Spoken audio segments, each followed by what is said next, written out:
Hi there, it's Mark back with another Lightroom tutorial. In our very last video we looked at the tone panel here and we talked about how there's an overlap. There's an overlap between whites and highlights and exposure and shadows and blacks, and how if you adjust one it will tend to stray into the other. We also saw how adding those highlights and shadows etc.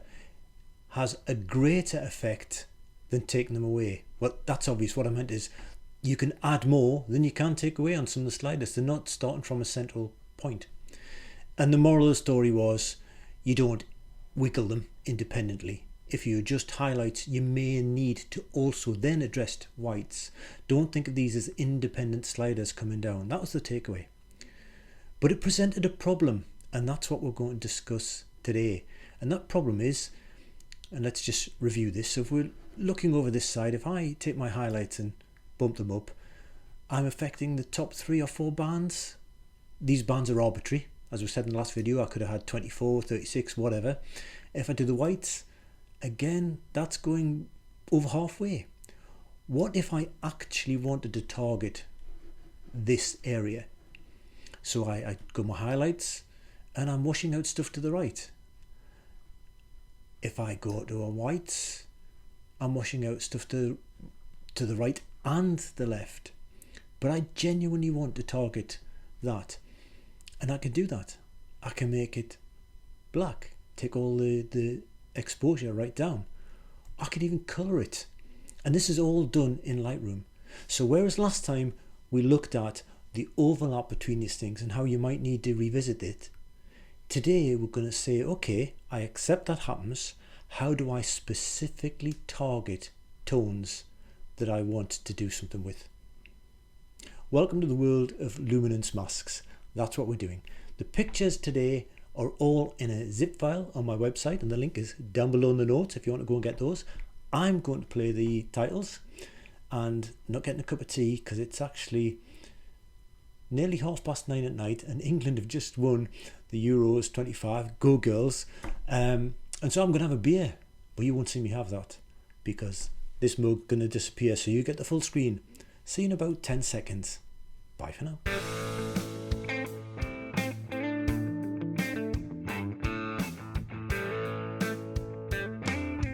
So here we are in sunny Lightroom, and we're using this picture which was in the zip file on my website, not this one. It's just a copy, and I did draw the red line on in Photoshop just so you could see the area we were looking at. But we're going to go back to this one, which is the one from the zip file. Luminosity masks are very easy to apply and attune, and in something as regimented as this shape, even easier than normal. So we're just going to use this to get our feet wet, to understand them, and then we're going to actually use some photos I've taken and apply it to those scenarios instead. So we won't spend too much time on this. This is just to learn the ropes. So D for our develop module, and without further ado we'll come up to masks, and you'll see I already have a mask in there. That's the mask I was using to darken or brighten. It was the mask I was using to colorize by adding a temperature in there, or indeed change the color on top of that by using the hue slider. You can apply anything once you have defined it with a mask, and it's defining it with a mask that we're going to look at. So I'm going to delete it all and start again. So we're in our masks. You'll find a range button, and that will be color, luminance, or depth range. And today we're going to look at luminance, but when we get to the pictures we might start introducing other masks to intersect, because that is the true power of masks. So luminosity it is. We've got an eyedropper, so I did that one on the sample. Let's use this one. Let's just click on it and see what it does. So that by default has picked that central area, and it's gone up and down a fair bit. The horrible magenta-ish colour it's using is because I choose that colour here. I think the default's red, but I actually choose magenta, just a personal preference, and also it stands out more if the picture had have contained red. It's less likely to contain magenta, but there you go. So that's the entire range, and we can see the range over here. Here is the range that is defined, and this to the left and the right is how much it fades, how much of a feather it has. So let us play with those, and you can see how much the feathering is coming back in to what is bounded by this central selection. But we can also click and drag those lugs too, and we can narrow this selection right down, and we can bring in the feathering, so we're back to more or less the one we originally wanted. We can be that precise.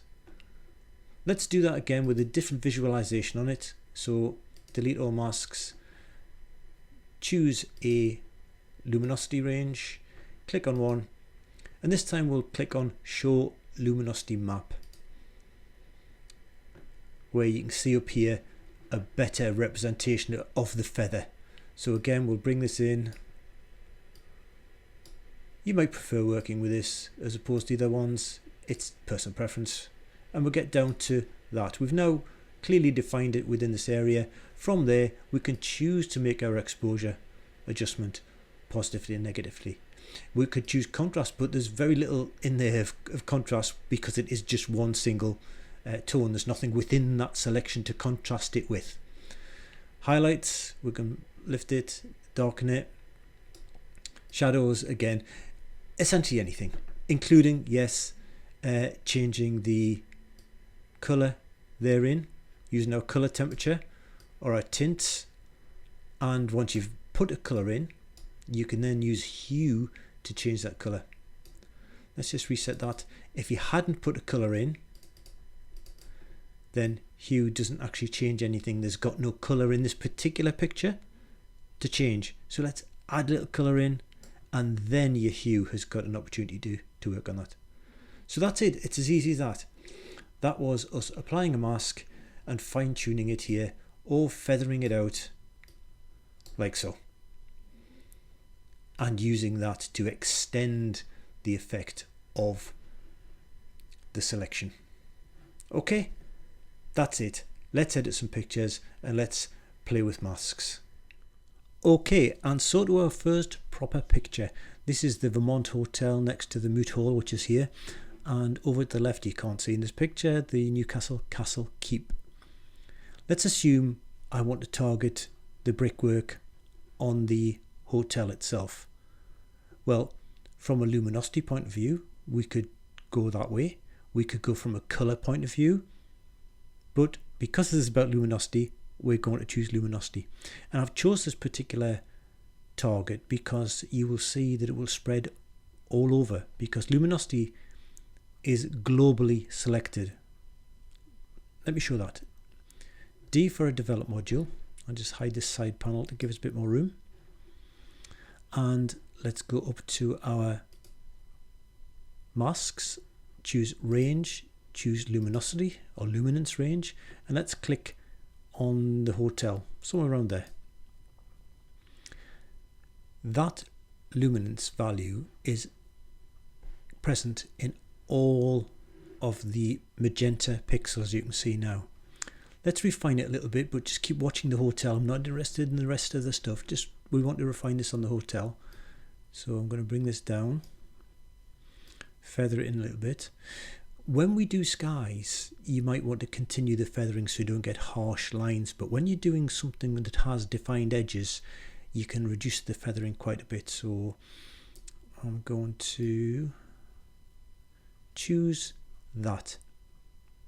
And yes, I know that it is all over the place,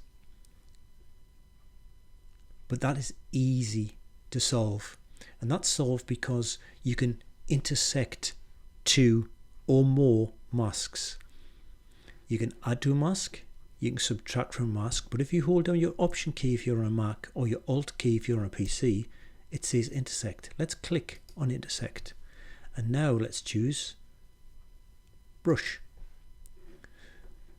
Now I'll make my brush a little bit bigger, and the feather on the brush a little bit smaller. Now wherever I brush here, it will only preserve the mask if my brush stroke and the previous luminosity mask intersect. So if I brush up here, nothing's going to happen, other than it's taking the visualization of the mask off because I've started painting. But as soon as I start painting into, so I'm now intersecting, it will target those values. Now I will put it to you that there's a little bit of sloppiness, but you wouldn't notice it. I put to you that's the quickest way to have selected all that part of the building. And what am I going to do with it? Let's just brighten it a little bit. So there you go, that was fairly simple. What if we wanted to darken the top? So we're brightening the bottom, darkening the top, trying to bring the colours kind of together. Let's go again. Let's go create a mask. Luminance range, click there. Again, all over the shop. Let's actually bring down the feather though. It's staying on the roof. I'm not worried about what's down here and what's up there. I'm watching the roof, and I want to bring that down. Now notice how I'm refining this from the right hand side. It's getting rid of a lot of that sky, and it's kind of leaving me,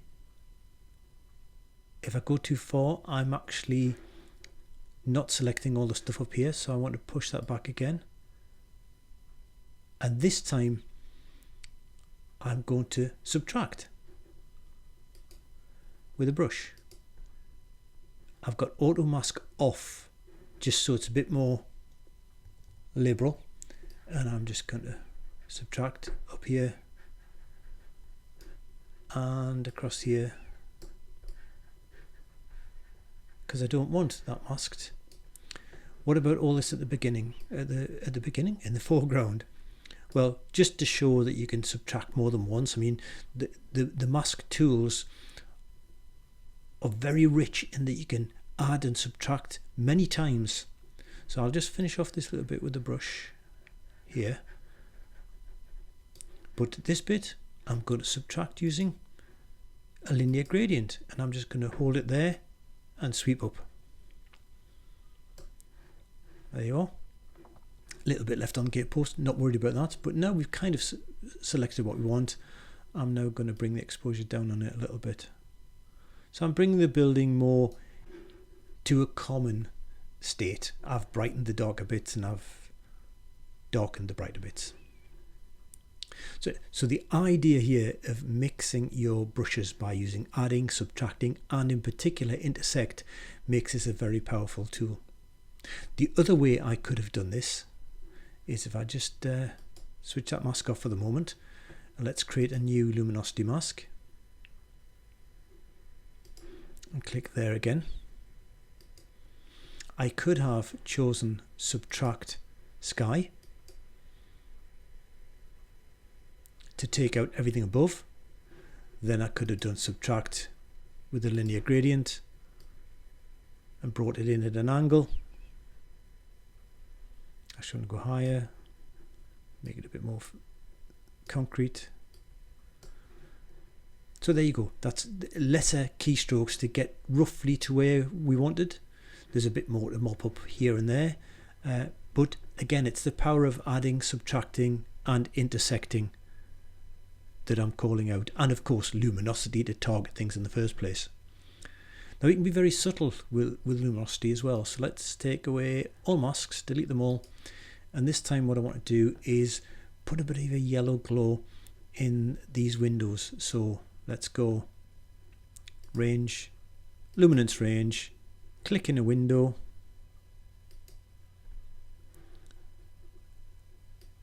alter the range to get it down to just the panes that I've got there in the windows on that middle floor.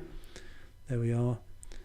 Easiest way to get rid of the rest of it probably here is to intersect. So hold my option key down or my alt key, intersect with the brush, and just do that. And I've got the windows a little bit too much at the top, so we can always, while I've got the brush there, if you notice there's a plus sign in the middle of it, if I hold down my option or alt key again, it becomes a minus sign. So I can actually just, where I was a bit overzealous, just stroke it across the top. Anyway, very quickly I've highlighted a lot of very small shapes that would have taken a lot of work to mask otherwise. While I've got them there, I'm going to put a bit more of a yellow glow in, suggesting that the sun is off to the left and reflecting in those windows. And that's it for this picture. Let's move on to the next one. And so to our third picture. I've chosen this one because there's a lot of sky in this, and I wanted to look at the feathering aspect of things. So first of all, let's just do a little edit just to brighten this up a little bit. Just want to see a little bit more of the rocks coming out. Incidentally, and possibly one for another time, under the latest versions of Lightroom, you have got landscapes. If it detects there's a landscape in there, it will actually create masks based on the landscape, in which case I'm just waiting for it to come up and give me something useful I can use for the cliffs. And we've got sky, we've got mountains, what it thinks are mountains anyway, architecture, a bit dodgy, but if this was a cityscape you'd see that one much better, vegetation and water. So I'm going to go with what it thinks are mountains for now. I'm just going to choose that and create the mask, and I'm going to use it to lift the shadows and to add some clarity. But that's a little bit fine tuning. Anyhow, let's get back to where we were. So you saw when I selected sky there, I could do it independently I suppose, go up here and it is a standard mask sky. That's not going to be our friend because it is entirely the sky. I want to target things within the sky. So let's just delete that mask and choose luminance range, and let us select this higher band in the middle of the sky. We know what we're doing now, so let's see about refining that. I don't know which way to wriggle these, by the way, so I'm just going to go from either side to see if I can get down into that band. Clearly that's not what I wanted.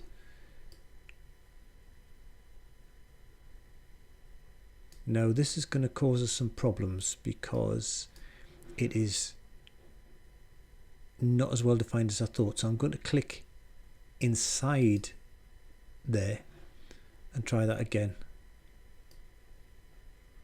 So get that feathering down. Okay, that's better. If I go too tight and I try and do something, I'm deliberately going to do exposure so you can see how it has a very sharp edge. Okay, I'm going to leave that on, but I'm going to now feather it out so you can see how that more naturally blends and you don't get the edge. Okay, so this is where feathering is our friend. Let's reset exposure. So we're back to our mask. I'm going to adjust the feather because I don't want those rigid lines. And what I want to do with this particular piece is to bring in some yellow as if the sun is out there somewhere trying to come through and put a bit of a yellow band in there. Too strong, but you don't know how far you want to go unless you actually wriggle it and see the full extent. So I want the band about there. Do I want it coming through down here? No. So I'm now going to subtract from down there. Incidentally, if you're more comfortable subtracting and adding while you see the mask, you can click on show overlay or press O for overlay and it brings the mask back. And now I'll subtract with, I don't know, the quickest way, probably a linear gradient starting from there and up. Okay, and then switch the overlay off again. So there you are, I was able to target and feather in something. What about making this a bit more of a moody cloud above? Well, let's try it with luminosity again. Luminance range up there. Now this time, just to remind ourselves what it looks like, we've got a definite line here. Okay, let's see if we can refine that by bringing the feather in from the lighter side or from the darker side. I'm going to leave it on the dark side and I'm going to bring it in from the lighter side, but I still want it quite feathered, so there. Something like that, I think. And again, I'm going to subtract with a linear gradient and just push it up like so. And now I just want to bring the exposure down just a little bit in those clouds, just there. Possibly put a bit of clarity in as well. So really able to target individual elements of bright and shade based on luminosity. And that's really the crux of it. The rest is up to you to actually play and experiment. But where you would go to that, where I would go to that, is when I find that highlights are a bit broad brush, or the whites are a bit broad brush, or shadows, and I want to be able to target things that are on a narrower band than what highlights, shadows, whites, blacks give me. And that's it, really. The rest is up to you to play. And if you got anything out of this at all, please consider clicking on the subscribe button, give it a like, and press that notification bell to be told when other videos pop up.